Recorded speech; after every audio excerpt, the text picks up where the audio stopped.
When I saw my husband scrolling through my phone, my heart skipped, but not from fear of being caught.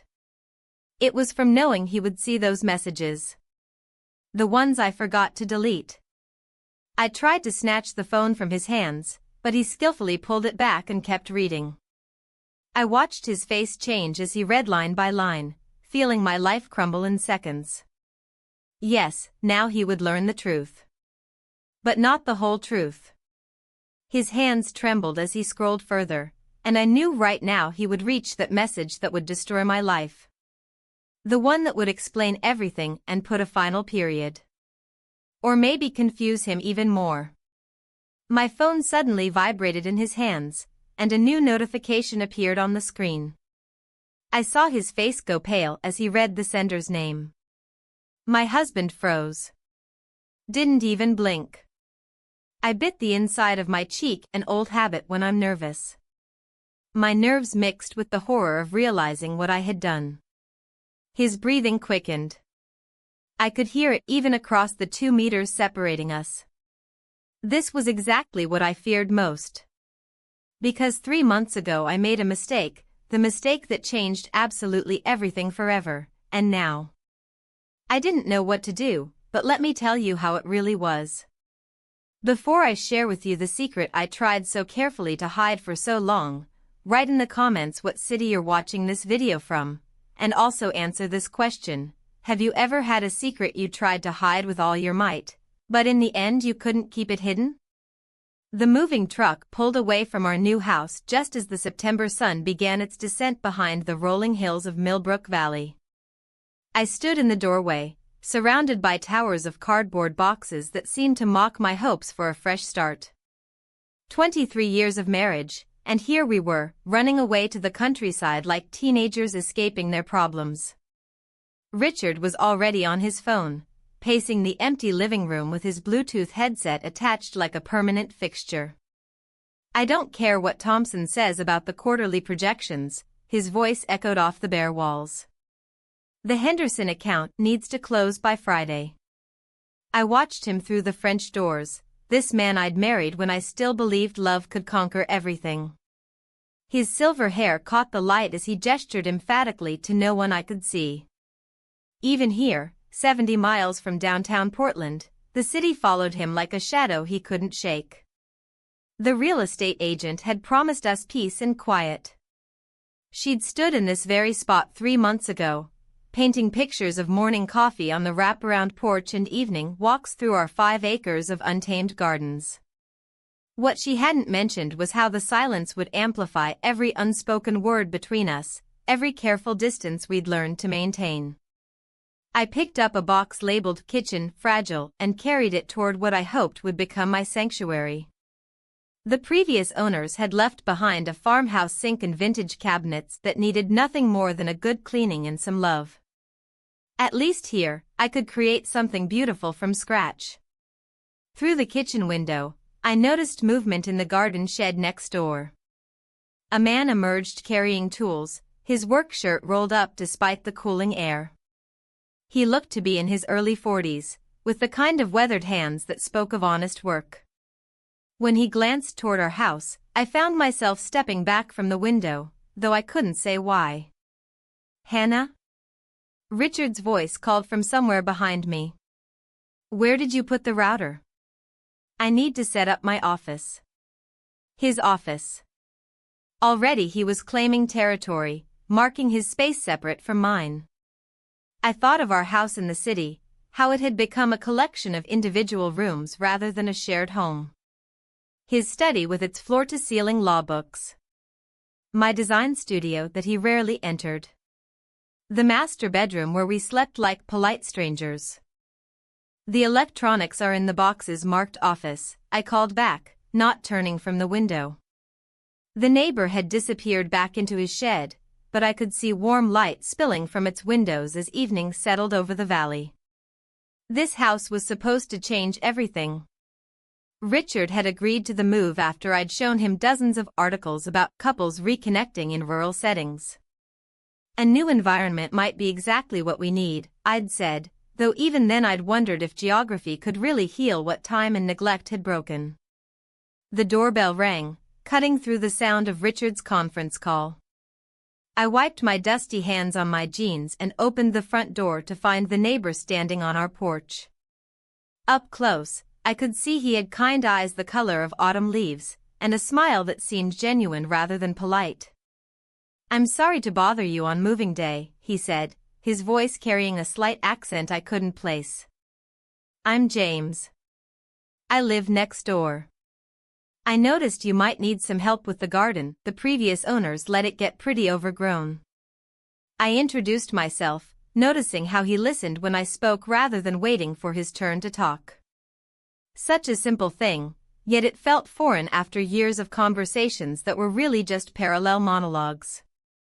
"The garden is a bit overwhelming," I admitted, glancing toward the tangle of overgrown roses and neglected vegetable beds. "I'm not sure where to start." "Well, if you'd like some help, I restore old gardens for a living. Nothing fancy, just bringing them back to what they used to be." He paused, studying the landscape with professional interest. "This one has good bones. Someone loved it once. Someone loved it once." The phrase echoed in my mind as I watched him point out the remnants of carefully planned flower beds beneath the weeds. I wondered if he could see the good bones in other things too, in marriages that had grown wild with neglect, in dreams that had been buried under years of routine. "I'd appreciate any advice you could give," I said, surprised by how easily the words came. "I used to garden when I was younger, but it's been years." "It comes back to you," he said with that same genuine smile. "Like riding a bicycle, but prettier." Behind me, I could hear Richard's voice rising in frustration over some problem with a client's contract. The sound felt intrusive in this moment of unexpected conversation, like city noise bleeding into a quiet sanctuary. "I should let you get back to your unpacking," James said, seeming to sense the shift in atmosphere. "But if you want to look at the garden tomorrow, I'll be working in my shed most of the morning. Just give a shout." As I watched him walk back toward his property, I felt something I hadn't experienced in years: anticipation. Not the anxious kind that came with Richard's work crises or social obligations, but the simple pleasure of looking forward to tomorrow. That night, as Richard set up his computer in what was already being called his office, I stood at the kitchen window washing dishes by hand. The warm water felt good on my fingers, and for the first time in months, I wasn't thinking about tomorrow's schedule or yesterday's disappointments. I was simply present in this moment, in this house, with the possibility of something new taking root in the darkness outside. The morning light streaming through the bedroom windows woke me before the alarm. Richard was already gone, an early conference call with the London office, he'd mumbled before disappearing downstairs with his laptop. I lay in bed listening to the unfamiliar sounds of our new environment, birds I couldn't identify, the distant hum of a tractor, and something else that took me a moment to recognize as silence. In the city, silence was an impossibility. Even in our supposedly quiet neighborhood, there was always the whisper of traffic, the hum of air conditioning units, the electronic beeping of various devices marking time. Here, the quiet felt almost alive, as if the house itself was breathing slowly and peacefully. I dressed in old jeans and a cotton sweater, clothes I hadn't worn in years but couldn't bring myself to donate. They smelled faintly of the lavender sachets I'd tucked into storage boxes, carrying the memory of a woman who used to garden and bake bread and find joy in simple things. The kitchen coffee maker gurgled as I stood at the window, studying the chaos that would supposedly become our garden. In daylight, it looked even more daunting than it had yesterday. Blackberry vines had claimed the back fence, weaving through what might once have been a rose trellis. The vegetable beds were marked by neat wooden borders, but whatever had grown there was now a tangle of weeds and volunteer tomatoes gone wild. "It's not as bad as it looks." I turned to find James standing at the kitchen door, which I'd left open to let in the cool morning air. He held 2 steaming mugs and wore the same easy smile that had intrigued me yesterday. "I made coffee and thought you might need some reinforcement before tackling that jungle," he said, offering me one of the mugs. "May I?" I nodded, stepping aside to let him into my kitchen. The space felt different with another person in it, warmer, more alive. He moved carefully, respecting the newness of my domain while still making himself naturally welcome. "You're an early riser," I observed, accepting the coffee gratefully. It was perfectly strong, the way I liked it, but rarely bothered to make for myself. "Habit from growing up on a farm," he said, leaning against the counter with comfortable familiarity. "The best work gets done before the world wakes up and starts making demands." Something in his voice suggested he understood about demands, about the way life could crowd out the things that mattered. I found myself studying his face, noting the fine lines around his eyes that spoke of outdoor work and genuine laughter. We talked easily as we walked through the garden, James pointing out the perennials that would return next spring and the fruit trees that just needed proper pruning. His hands moved expressively as he spoke, and I noticed how gentle they were when he touched the plants, coaxing aside overgrown branches to reveal hidden treasures beneath. "This lilac is at least 40 years old," he said, running his fingers along the trunk of a sprawling bush near the garden shed. "Whoever planted it knew what they were doing. It just needs some love and attention." The parallel wasn't lost on me. I thought of my marriage, planted with such hope all those years ago, now overgrown with resentment and neglect. Could it be pruned back to something beautiful, or were some things too far gone to save? "Where would you start?" I asked, gesturing at the overwhelming scope of work ahead. "Here," he said without hesitation, kneeling beside a small plot near the kitchen window. "This was an herb garden once. See these woody stems? That's rosemary, and this is thyme. They're survivors, they'll come back strong with a little care." As he spoke, he began gently clearing away the dead growth, revealing new green shoots beneath. His movements were confident but careful, and I found myself kneeling beside him, following his lead. The earth felt good beneath my fingers, rich and dark and full of possibility. We worked in comfortable silence for nearly an hour, the morning sun warming our backs as we uncovered the hidden structure of the garden. I'd forgotten how satisfying physical work could be, how it quieted the constant chatter of worries and obligations that usually filled my mind. "You have good instincts," James said as I successfully identified a struggling sage plant. "Have you done much gardening?"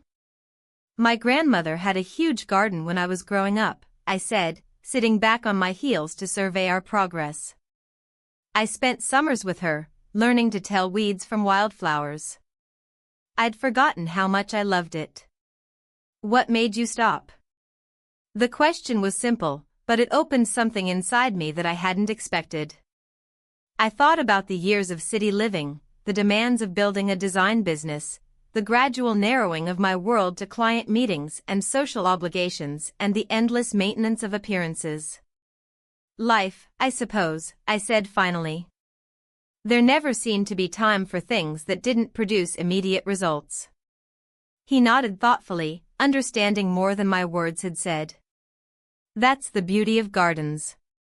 They teach you that the best things take time, and that there's value in tending something just because it brings you joy." When he said it, the idea seemed revolutionary.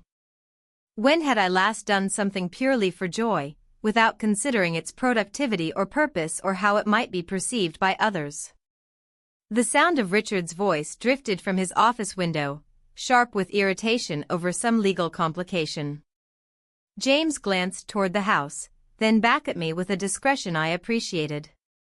"I should let you get back to your day," he said, beginning to gather the tools we'd been using. "But this is a good start. Already looks more like a garden and less like a wilderness." As he prepared to leave, I felt an unexpected reluctance to see him go. The morning had passed so quickly, so pleasantly, that I'd forgotten to worry about anything beyond the immediate task at hand. "James," I called as he reached the garden gate. "Thank you. For the coffee, for the help, for showing me where to begin."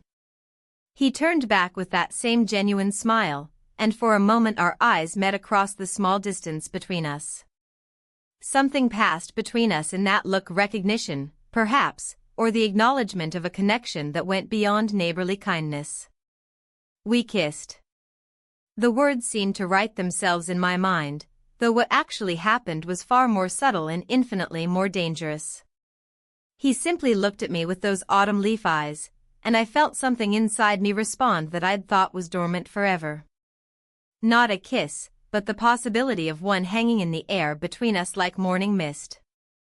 Then the moment passed, and he was walking back toward his property, leaving me standing in my half-tamed garden with soil under my fingernails and a feeling I couldn't name blooming somewhere dangerous in my chest.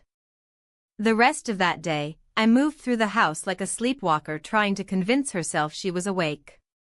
I unpacked boxes with mechanical precision, arranged furniture in configurations that felt temporary, and made all the right responses when Richard emerged from his office to complain about the internet speed and wonder aloud if we'd made a mistake moving so far from civilization.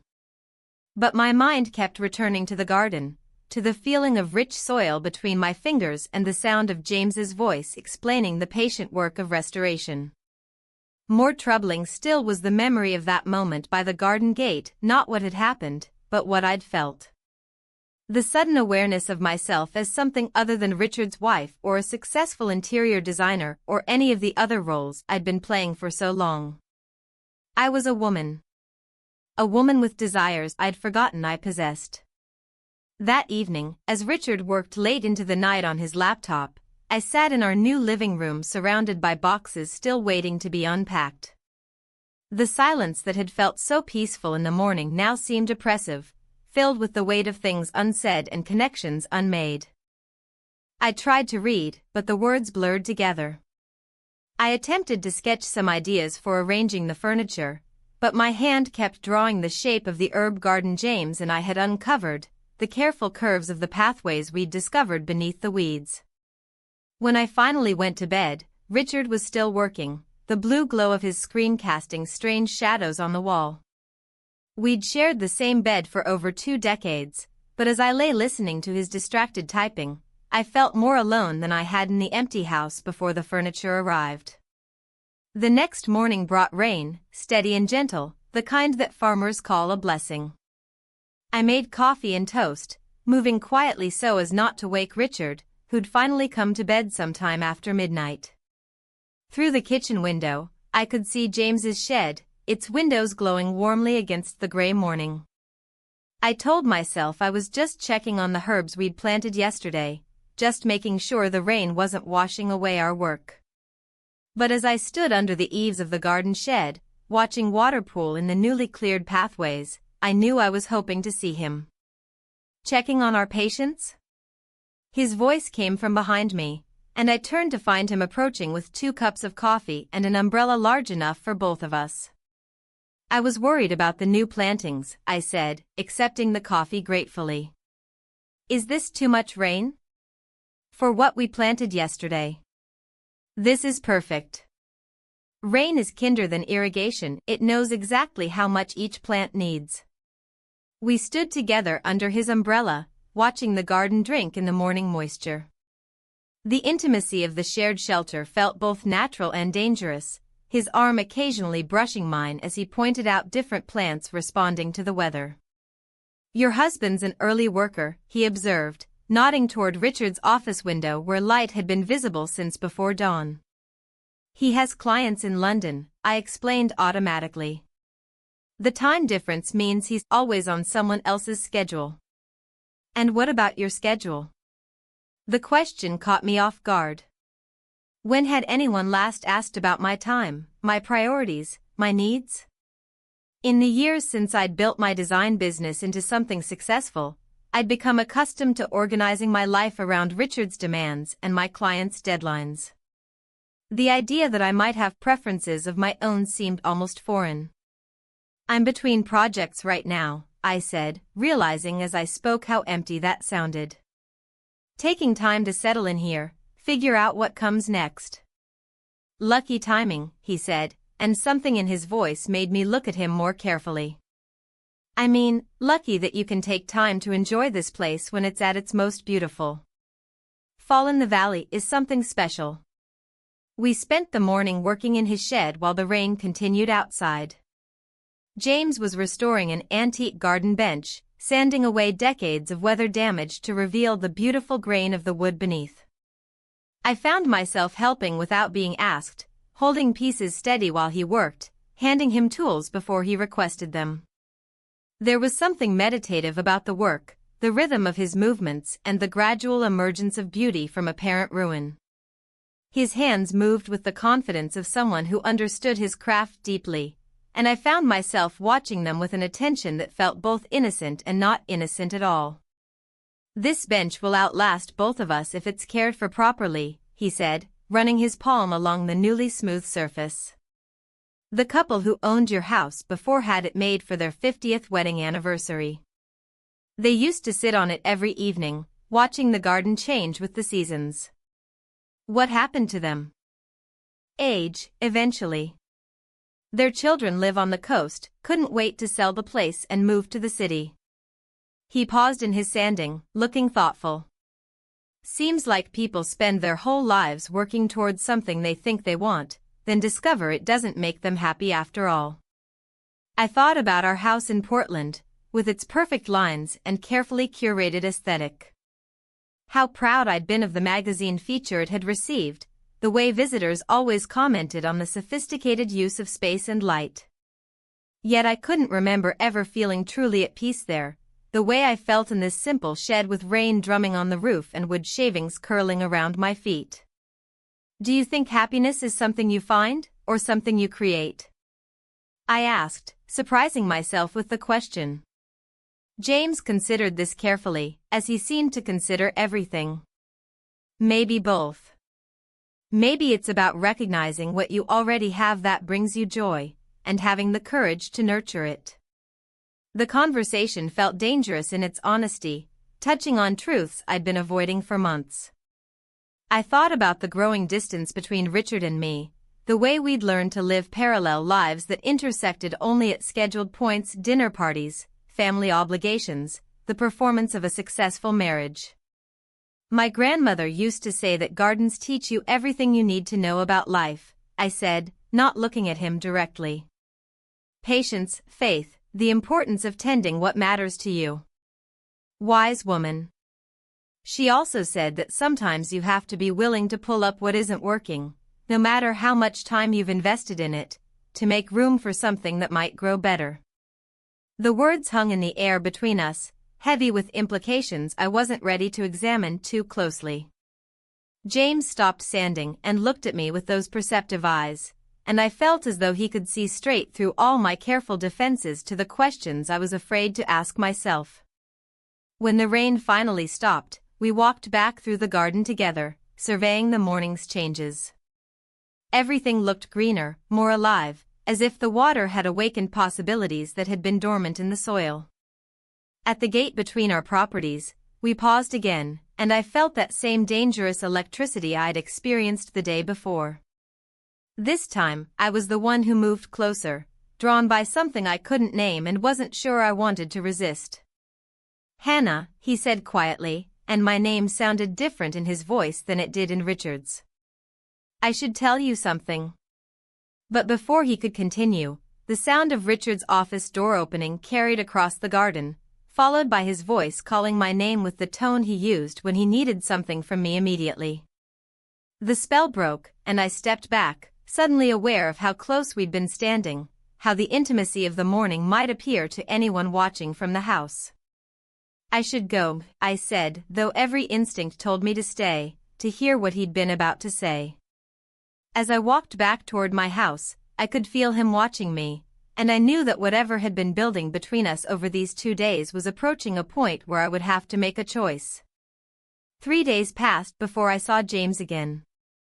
Richard had declared our internet situation a crisis requiring immediate resolution, which meant a parade of technicians and service calls and the kind of minor domestic chaos that somehow demanded my constant attention. I found myself glancing toward his shed whenever I moved through the house, noting when his lights were on, when his truck was in the driveway, when the sounds of his work carried across the garden.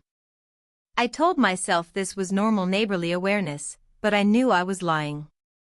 On Thursday evening, Richard announced he'd been invited to a conference in Seattle and would be gone for the weekend. Emergency session on maritime law changes, he said, already mentally organizing his departure. I should have listened to you about getting away from it all. Turns out the law follows you everywhere. As I watched him pack his briefcase with the same methodical precision he brought to everything, I felt a flutter of something between relief and anticipation. When had I last had the house to myself? When had I last made plans that didn't revolve around his schedule or his needs? After he left Friday morning, I walked through the quiet rooms feeling like a teenager whose parents had gone out of town. The sensation was both liberating and slightly guilty. What kind of wife felt relieved by her husband's absence? I made myself a proper breakfast and ate it on the back porch, studying the garden we'd begun to reclaim. The herbs James had identified were growing visibly stronger, and I could see the outline of pathways that would be beautiful once we cleared more of the overgrowth. Good morning. I looked up to find him standing at the garden gate, holding what appeared to be fresh muffins and wearing a smile that suggested he'd been watching me enjoy my solitary breakfast. Richard's away for the weekend, I said, then immediately wondered why I'd volunteered that information. Business trip? A conference in Seattle. Something about maritime law. I realized I was babbling and forced myself to stop. Well then, he said, opening the gate and walking toward the porch, maybe this is a good time to tackle some of the heavier garden work.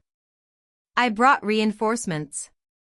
He held up the muffins, and I caught the scent of blueberries and cinnamon. When had Richard last brought me anything just because he thought I'd enjoy it? We spent the morning working side by side, clearing the overgrown section near the back fence. It was harder physical work than we'd done before, requiring pruning shears and sometimes a small saw to cut through the thicker vines.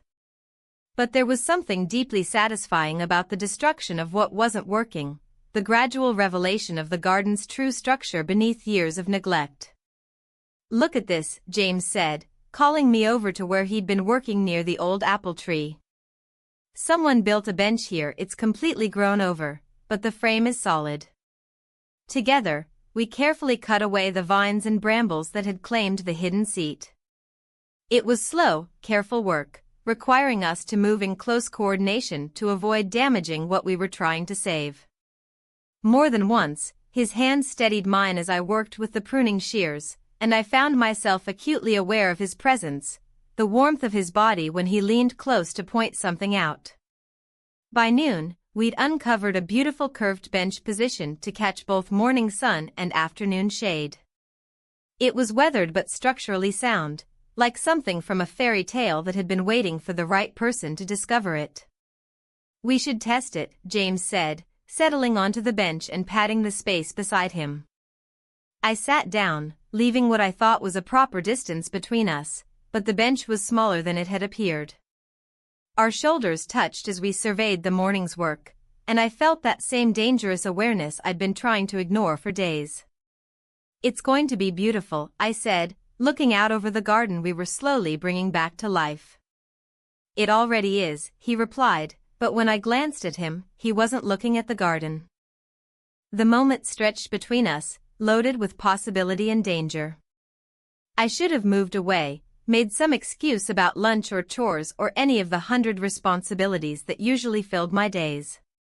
Instead, I found myself studying his face, noting the way his eyes crinkled when he smiled, the small scar near his left temple that spoke of some long-ago adventure. Hannah, he said quietly, I need to tell you something. What? I've been thinking about you. More than I should, considering. He gestured vaguely toward my house, toward the life I shared with Richard, toward all the reasons this conversation was dangerous. Considering what? I asked, though I knew exactly what he meant. Considering that you're married. Considering that I moved here to get away from complications. Considering that I swore off getting involved with women who couldn't be completely available. His honesty was like cold water, shocking and clarifying. I thought about the careful distance Richard and I maintained, the way we'd learned to live around each other rather than with each other. Was I available to my own husband? Had I been, truly, for years? James, I began, not sure what I intended to say. I know, he said. I know this is complicated. I know there are good reasons why we should just be neighbors who help each other with gardening projects. But I can't stop thinking about what it might be like if things were different. The confession hung in the air between us, honest and dangerous and impossible to take back. I felt my heart beating faster, felt the familiar flutter of possibility mixed with fear. What if things were different? I heard myself ask. Instead of answering with words, he reached up and touched my face, his thumb tracing the line of my cheek with infinite gentleness. I should have pulled away. Every rational part of my brain screamed warnings about the path we were walking down.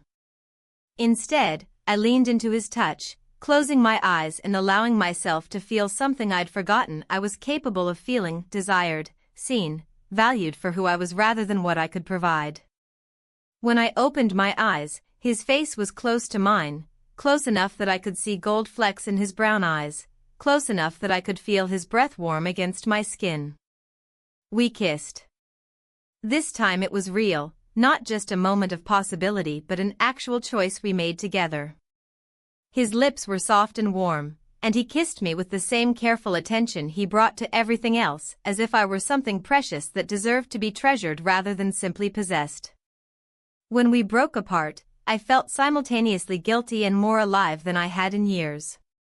The rational part of my mind catalogued all the reasons this was wrong, dangerous, impossible. But a deeper part of me, a part that had been sleeping for so long I'd forgotten it existed, whispered that maybe this was what right felt like. I should probably go, he said, though he made no move to leave the bench. Probably, I agreed, though I found myself leaning closer rather than pulling away. Your neighbors will talk if they see us. We don't have any neighbors except each other. He laughed, a warm sound that made me feel clever and desirable and dangerously confident. When had Richard last laughed at something I'd said? When had he last looked at me the way James was looking at me now, as if I were the most fascinating person in his world?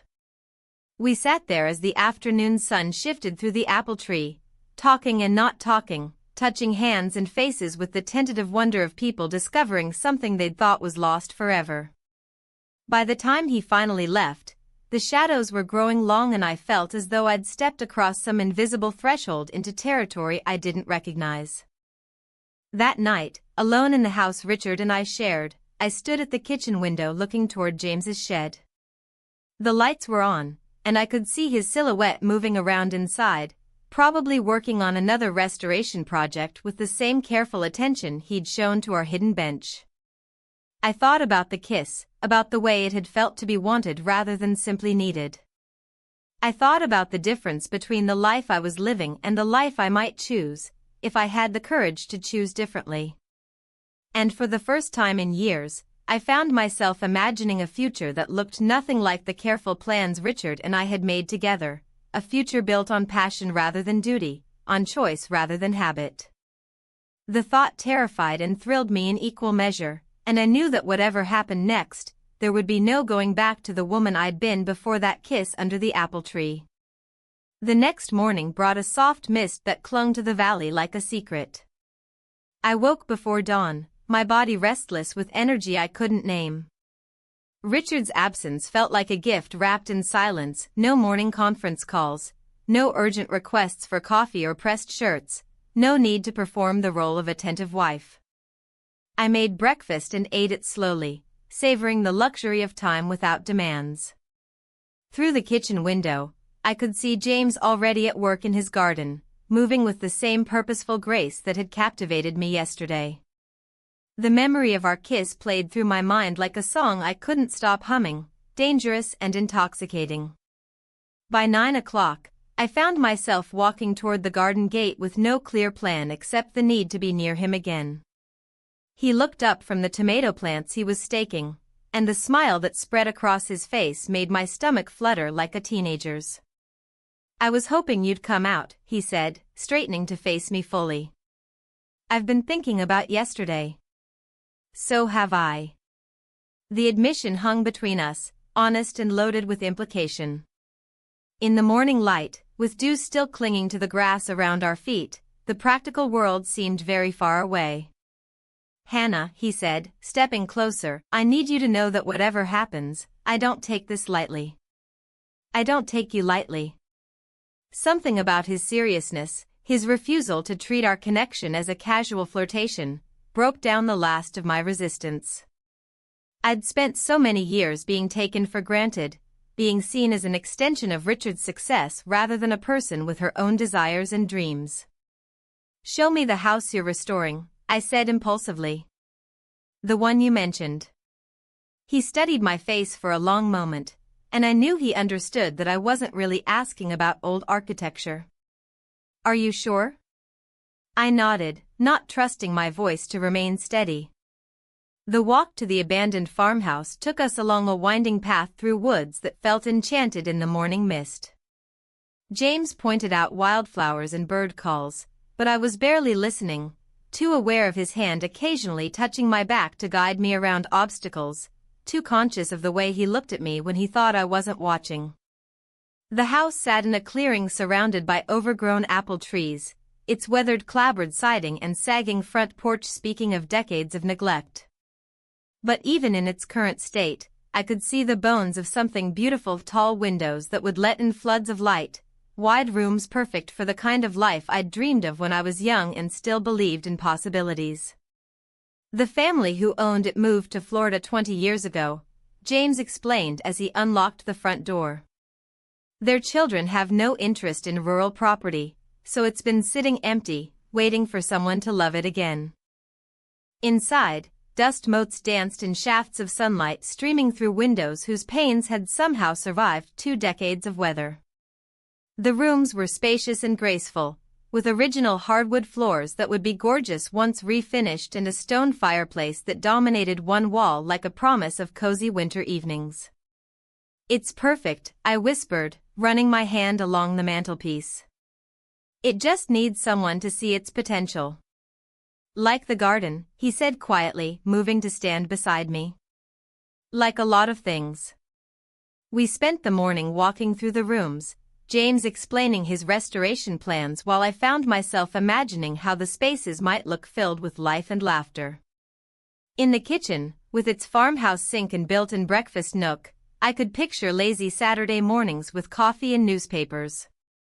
In the master bedroom, with its view of the surrounding hills, I could envision a completely different version of my life.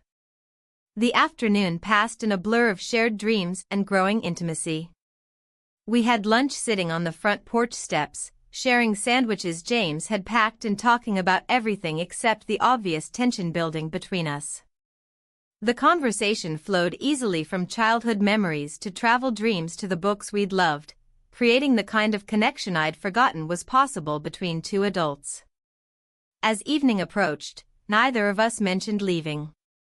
When James suggested we build a fire in the old fireplace to ward off the growing chill, I helped him gather wood from the pile beside the house. The domesticity of the task felt both foreign and completely natural. When had Richard and I last worked together on something that had no purpose beyond simple comfort? We talked long into the evening, the firelight casting dancing shadows on the walls around us. At some point, we moved from sitting side by side to me resting against his shoulder, his arm around me in a way that felt both protective and possessive. The conversation grew more personal, more honest, touching on disappointments and regrets we'd never shared with anyone else.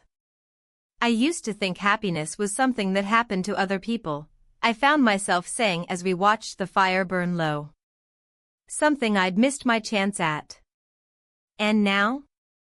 Now I think maybe I just forgot what it felt like." When he turned to look at me, his face was close enough that I could see the reflection of firelight in his eyes. This time, when we kissed, there was no hesitation, no second guessing. There was only the feeling of coming home to a place I'd never been before. We spent the night together. I woke in his arms as dawn light filtered through the old lace curtains, feeling like a completely different person than the woman who had kissed him goodbye the day before. For the first time in years, I felt beautiful, desired, alive in ways that had nothing to do with anyone else's expectations or needs. But as I lay there listening to his quiet breathing, reality began to seep back in like cold water through cracks in a foundation. Richard would be home by evening. I would have to return to my role as his wife, pretend that nothing had changed, carry this secret like a stone in my chest. The thought should have filled me with guilt or regret. Instead, all I felt was a fierce, protective joy and the terrifying knowledge that I would do anything to keep this feeling alive. I looked around the sunlit room that had sheltered our night together, at James sleeping peacefully beside me, at the life I could imagine building in this place with this man. And I knew that whatever came next, I could never go back to being the woman I'd been before yesterday, settling for a marriage built on habit rather than passion, accepting loneliness as the price of security. The future stretched ahead of me, uncertain and dangerous and full of possibility. For the first time in years, I couldn't wait to see what happened next. Morning coffee tasted different when you were drinking it wrapped in a man's shirt while he cooked eggs in a kitchen that wasn't yours but felt more like home than anywhere you'd lived in years. James moved around the farmhouse kitchen with easy familiarity, humming under his breath as he prepared breakfast for us both. I should have felt guilty. I should have been thinking about Richard, about the conference that would end today, about the careful marriage I was jeopardizing with every moment I stayed in this house. Instead, I felt giddy with freedom, drunk on the sensation of being exactly where I wanted to be with exactly the person I wanted to be with. "You're smiling," James observed, setting a plate of perfectly scrambled eggs in front of me. "I'm happy," I said, surprised by how simple and true the words sounded. We ate breakfast slowly, reluctant to break the spell of the morning. Through the kitchen window, I could see the overgrown garden that surrounded the house, wild and beautiful in its abandonment. It reminded me of how I felt overgrown with feelings I'd kept carefully pruned for years, finally allowed to bloom without restraint. The drive back to my house felt like traveling between two different worlds. As James's truck turned into my driveway, I could see the evidence of my regular life waiting for me: Richard's coffee mug in the sink from yesterday morning, the stack of mail I'd forgotten to sort, the carefully arranged furniture that suddenly looked like a stage set for a play I no longer wanted to perform in. "When will I see you again?" I asked as we sat in his truck, neither of us making a move to get out. "Hannah," he said carefully, "we need to talk about what this means. What we're doing." The serious tone in his voice sent a chill through me. In the warm bubble of the farmhouse, it had been easy to forget about consequences, about the complications that real life would inevitably bring. But sitting in my own driveway, looking at the house I shared with my husband, reality felt heavy and inescapable. "I know it's complicated," I said. "It's more than complicated. You're married. I don't want to be the kind of man who breaks up marriages, and I don't want you to be the kind of woman who cheats on her husband." His words stung because they were true.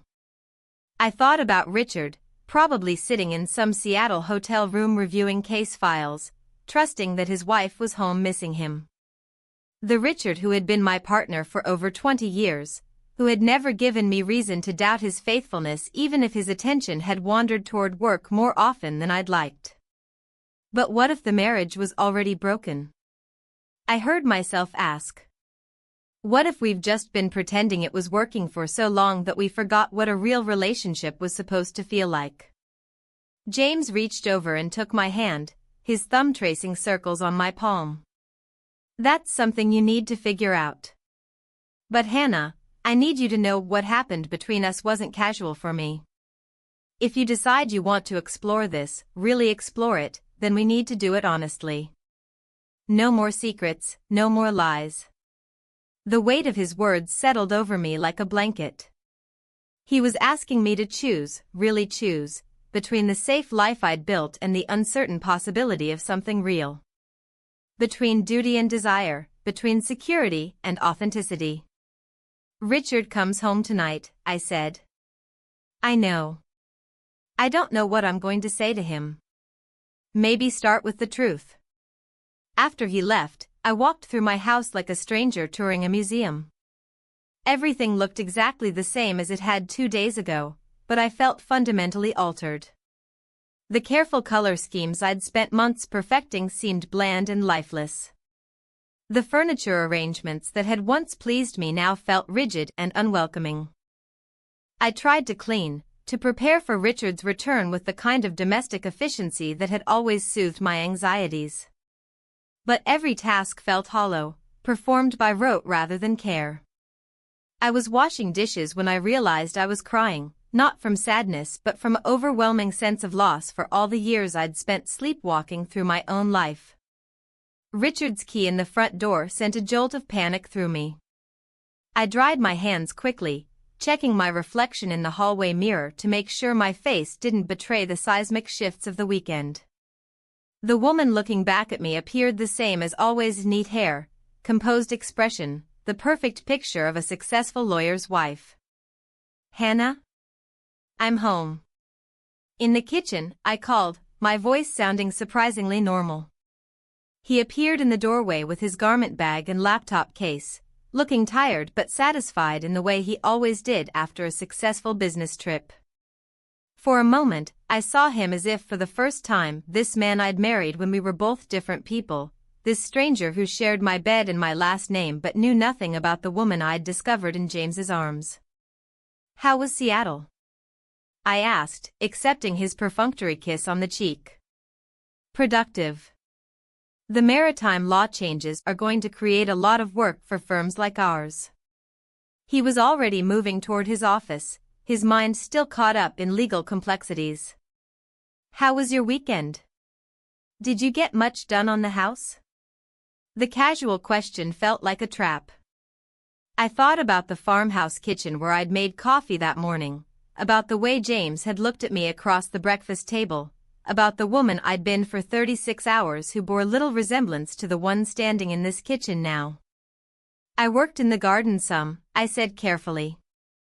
"The neighbor helped me identify some of the older plantings." "Good, good," Richard said distractedly, already pulling files from his briefcase. "I've got some calls to make before dinner. That Thai place we like delivers out here, doesn't it?" And just like that, we slipped back into the familiar rhythm of our marriage, parallel lives intersecting only at the most practical points. But as I watched him disappear into his office, already reaching for his phone, I knew that everything had changed. The woman who had spent the weekend discovering what passion felt like could never again be satisfied with this careful, courteous distance. The real question was whether I had the courage to do anything about it. The next few days passed in a fog of careful normalcy that felt more exhausting than any physical labor I'd ever done. I made Richard's coffee each morning, listened to his complaints about slow internet speeds, and maintained the kind of pleasant, efficient household routine that had defined our marriage for years.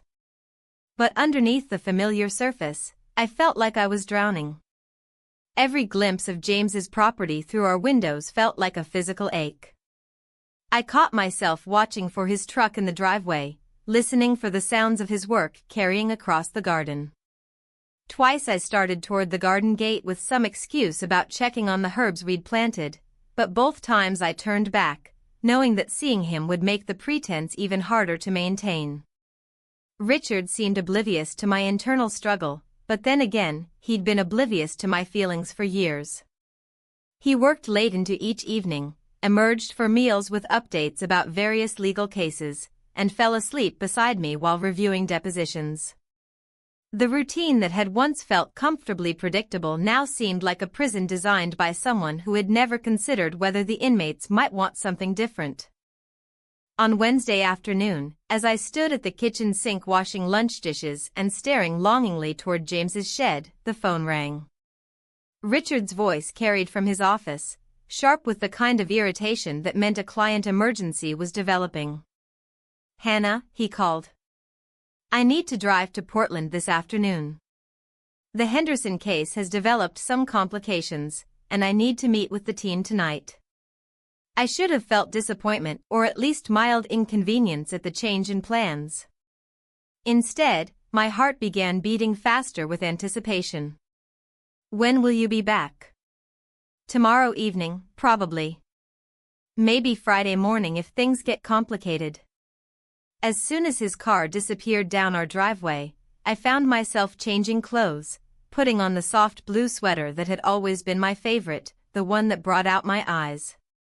I told myself I was just going to check on the garden, maybe do some of the heavier pruning work James had mentioned. I found him replacing broken boards on his front porch, his shirt damp with perspiration despite the cool October air. When he saw me approaching, his face lit up with the kind of genuine pleasure I'd almost forgotten men could show at my presence. I was wondering when you'd come over, he said, setting down his hammer. I've been thinking about you. Richard had to go to Portland, I said, the words tumbling out faster than I'd intended. Client emergency. Something in my tone made him study my face more carefully. How are you doing? Really? The simple question, asked with genuine concern, nearly undid me. When had anyone last asked how I was doing and waited to hear the actual answer? I don't know, I admitted. I keep thinking about the weekend, about how different everything felt. And then I come back here and it's like putting on clothes that don't fit anymore. James stepped closer, close enough that I could smell the clean scent of wood shavings and honest work that clung to his skin. What do you want to do about that? It was a dangerous question, one that demanded honesty I wasn't sure I was ready to give. But standing there in the afternoon light, looking at this man who saw me as something more than a collection of useful functions, I felt the careful walls I'd built around my desires beginning to crumble. I want to go back to the farmhouse, I said quietly. I want to pretend, just for a few hours, that my life could be different. We drove to the abandoned house in James's truck, not talking much but holding hands across the bench seat like teenagers sneaking away from parental supervision. The October afternoon was crisp and bright, the kind of weather that made everything look like a painting designed to capture the perfect rural moment. Inside the farmhouse, James had made progress on the restoration since our weekend there. The living room had been cleared of debris, the beautiful hardwood floors revealed and partially sanded. Afternoon light streamed through the tall windows, illuminating dust motes that danced like tiny celebrations in the air. It's going to be beautiful, I said, running my hand along the restored mantelpiece. It already is, he replied, but he was looking at me instead of the room. We spent the afternoon planning how the house might be arranged, discussing everything from kitchen renovations to garden designs with the kind of shared vision that felt both exhilarating and heartbreaking. In these conversations, I could imagine a completely different version of my life, one built on partnership rather than parallel existence, on shared dreams rather than careful compromise. As evening approached, neither of us mentioned leaving. James built a fire in the restored fireplace while I prepared a simple dinner from supplies he'd brought in a cooler. The domesticity felt natural and right in a way that made my chest ache with longing. Hannah, he said as we sat before the fire after dinner, I need to ask you something. Something in his tone made me look at him more carefully. What? Are you planning to leave him? The question hung in the air between us, heavy with implications I'd been avoiding.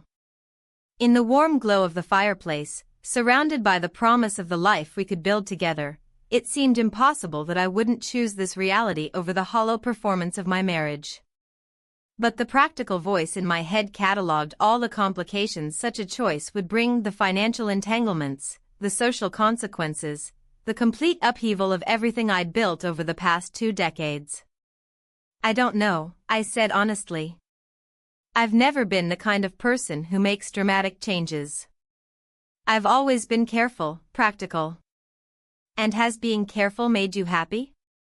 The simple question cut straight to the heart of everything I'd been avoiding.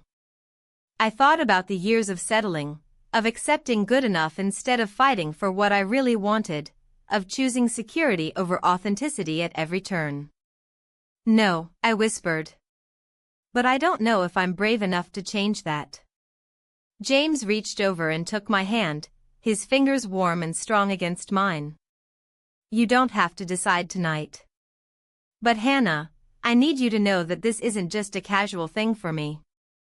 If you were free, if you could be completely available, I would want to build something real with you. His words sent a thrill of possibility and terror through me in equal measure. Someone wanted to build something real with me, wanted me not just as a helpful companion but as a true partner. The thought was intoxicating and terrifying. We talked long into the evening, sharing dreams and fears with the kind of honesty that felt both liberating and dangerous. And as the fire burned low and James's arms tightened around me, I knew that whatever choice I eventually made, this moment would always be a turning point, the night I allowed myself to fully imagine a different life. The question was whether I would have the courage to reach for it. Thursday morning brought the kind of crisis that makes ordinary deception feel impossible to maintain. I woke in the farmhouse wrapped in James's arms, sunlight streaming through windows that needed new curtains, feeling like the happiest woman alive. Until I checked my phone and saw 17 missed calls from Richard. My hands shook as I listened to his voicemails, his voice progressing from mild concern to barely controlled panic. The Portland meeting had been cancelled at the last minute. He'd driven home Wednesday night to surprise me, arriving to an empty house with no note, no explanation, no wife anywhere to be found. Hannah, where are you? His voice cracked on the last message. I've called everyone we know. I'm about to call the police. Please, just call me back and tell me you're okay. The police. My stomach dropped as I imagined the questions, the search, the humiliating revelation of where I'd actually spent the night.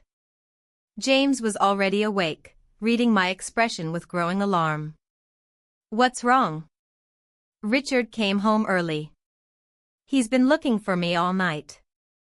I was already pulling on my clothes, my mind racing through possible explanations. A friend in crisis?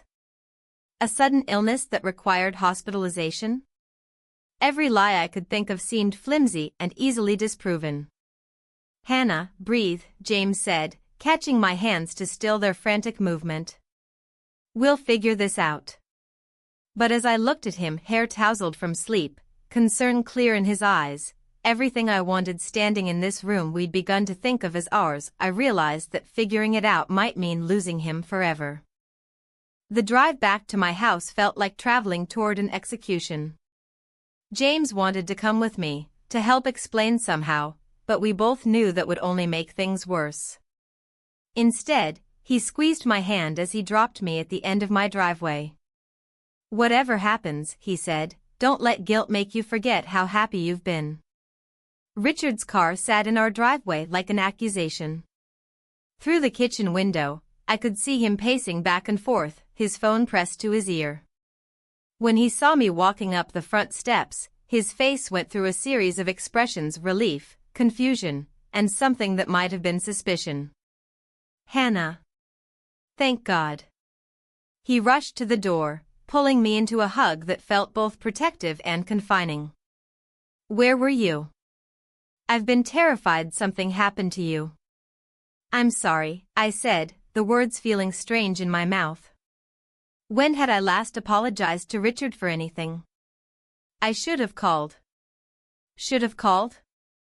Hannah, you disappeared for an entire night. I thought you'd been in an accident, or worse. His voice carried a note of something I'd rarely heard from him, genuine fear. I looked at this man who had shared my life for over 20 years, saw the worry lines around his eyes and the way his hands shook slightly as he held my shoulders. Whatever distance had grown between us, he still cared enough to be frightened by my absence. The realization made my chest tight with guilt and confusion. I was helping a friend, I said, the lie coming more easily than I'd expected. Sarah from my old design firm. She had a crisis with her daughter, and I went to stay with her overnight. I left my phone charger here, and the battery died. It was a reasonable story, one that explained my absence without raising too many questions. Richard knew Sarah casually, knew she had a teenage daughter with a history of troubles. He also knew I often helped friends without considering the inconvenience to others. "You should have left a note," he said, his voice mixing relief with irritation. "Or called from her house." "Hannah, I was about to file a missing person report." "I know. I'm sorry. I wasn't thinking clearly." Sarah was so upset, and I just reacted. Richard studied my face with the kind of attention he usually reserved for legal briefs, and I forced myself to meet his gaze steadily. After a moment, he seemed to accept my explanation, his shoulders relaxing slightly. "Next time, please just call. Or leave a note. Something." "Of course." But as I made coffee and listened to him describe his night of worry and frustration, I realized that his concern wasn't entirely about my safety. There was something else in his voice, a note of possessiveness I'd never noticed before. As if my absence had challenged some assumption about my availability, my predictability, my willingness to always be exactly where he expected me to be. The thought made me feel claustrophobic, trapped by expectations I'd never explicitly agreed to but had somehow accepted through years of careful compliance. When had I become the kind of woman who needed permission to disappear for a night? When had my independence become so constrained by another person's comfort? "I think we need to establish some better communication protocols," Richard said as he prepared to leave for his rescheduled Portland meeting. "Especially out here where we don't have neighbors to check on things." But we did have neighbors. We had James, who had held me through the night and listened to my dreams and made me feel alive in ways I'd forgotten were possible. The irony of Richard's words wasn't lost on me. He was worried about isolation while I had discovered connection he didn't even know existed. After he left, I stood in our kitchen feeling like a stranger in my own life. The familiar surroundings seemed to mock the woman I'd been becoming, the possibilities I'd been exploring. But I could still smell James's scent on my skin, still feel the phantom warmth of his arms around me. Through the window, I could see his truck in his driveway, could imagine him going about his work while wondering what was happening in my careful conversation with my husband. The knowledge that he was so close yet completely unreachable felt like physical pain. And for the first time since this had all begun, I wondered if some kinds of happiness were simply too dangerous to pursue. Richard returned from Portland late Friday evening with news that would change everything. I was in the garden pulling weeds by moonlight, restless energy that couldn't be contained indoors, when his headlights swept across the yard. Something in the way he carried himself as he walked toward me made my stomach clench with apprehension. "We need to talk," he said without preamble. Inside, he poured himself a scotch and sat across from me at the kitchen table with the formal posture he used for difficult client meetings. The careful distance felt ominous, as if he'd already made some decision that would require my compliance rather than my input. "I've been doing some thinking about Wednesday night," he began, his voice measured and controlled. "About your story, about Sarah's supposed crisis." My heart started beating faster, but I kept my expression neutral. "What about it?" "I called Sarah yesterday. From Portland." The words hit me like cold water. I felt my face flush, felt the careful lie I'd constructed beginning to crumble around me. Sarah would have had no idea what Richard was talking about, would have told him she hadn't seen me in months. "Richard, I can explain dash." "Can you?" His voice was still calm, but there was something underneath it that I'd never heard before. "Because Sarah was very confused about why I was thanking her for helping you through a family crisis. Apparently, her daughter is doing fine, and she hasn't spoken to you since your birthday party 6 months ago." I stared at him, my mind racing through possible explanations, backup lies, ways to salvage the situation. But looking at his face, hurt and angry and disappointingly unsurprised, I realized that the time for deception had passed. "Where were you Wednesday night, Hannah?" The question hung in the air between us, heavy with the weight of our entire marriage. I thought about James, probably at home wondering why I hadn't come to see him today. I thought about the farmhouse where we'd planned impossible futures. I thought about the woman I'd been in his arms, alive and desired and completely authentic for the first time in years. "I was with someone," I said finally. Richard's expression didn't change, but I saw his knuckles whiten around his glass. "Who?" "The neighbor. James. The one who's been helping with the garden." It wasn't a question. I nodded anyway, watching Richard process this information with the same methodical approach he brought to legal problems. First, establish the facts. Then, determine the implications. Finally, decide on a course of action.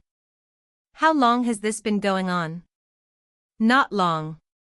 Since last weekend. Since I was in Seattle. Again, not a question. I found myself studying my husband's face, noting the way he absorbed each piece of information without apparent emotion. This was Richard in crisis mode, compartmentalizing feelings in favor of strategic thinking. "Are you sleeping with him?" The blunt question made me flinch. In all our years together, Richard had never been crude or deliberately hurtful. But there was something in his tone now that suggested the careful courtesy of our marriage had been permanently damaged. "Richard, please dash. It's a simple question, Hannah. Are you having an affair?" The word hung between us like a weapon. An affair. It sounded sordid when he said it that way, reducing what I'd felt with James to something cheap and predictable. But wasn't that what it was? Wasn't I exactly the kind of woman I'd always pitied, middle-aged and unfulfilled, seeking validation in another man's arms? "Yes," I whispered. Richard nodded once, set down his glass, and stood up. For a moment, I thought he might leave the room, might need time to process what I'd told him. Instead, he walked to the kitchen window and stood looking out toward James's property. "I see," he said finally. "And what do you plan to do about it?" The question caught me off guard. I'd expected anger, accusations, demands for explanations or apologies. I hadn't expected this calm request for my intentions, as if I were a client outlining my position in a negotiation. "I don't know," I said honestly. "Well, you need to figure it out. Because Hannah, I won't share my wife. If you want to explore whatever this is with our neighbor, you can do it as a divorced woman." The ultimatum was delivered in the same tone he might use to discuss dinner plans. No shouting, no dramatic gestures, just a clear statement of terms and conditions. "Richard, can't we talk about this? Can't we try to understand what went wrong between us?" He turned from the window to look at me, and for the first time since he'd started this conversation, I saw real emotion in his eyes. Not anger, but something sadder and more final. "What went wrong, Hannah, is that you decided our marriage wasn't enough for you. That I wasn't enough for you." His voice remained steady, but I could hear the hurt underneath. 23 years, and instead of talking to me about whatever was missing, you went to another man. "But we never talked about anything real," I said, desperation creeping into my voice. "We lived like roommates, Richard. Polite strangers sharing a mortgage. And whose fault was that? Did I refuse to listen when you tried to tell me you were unhappy? Did I push you away when you reached for me?" The questions hung in the air unanswered because we both knew the truth. I hadn't tried to tell him I was unhappy. I hadn't reached for him. I'd simply accepted our distance as inevitable, then resented him for not bridging it himself.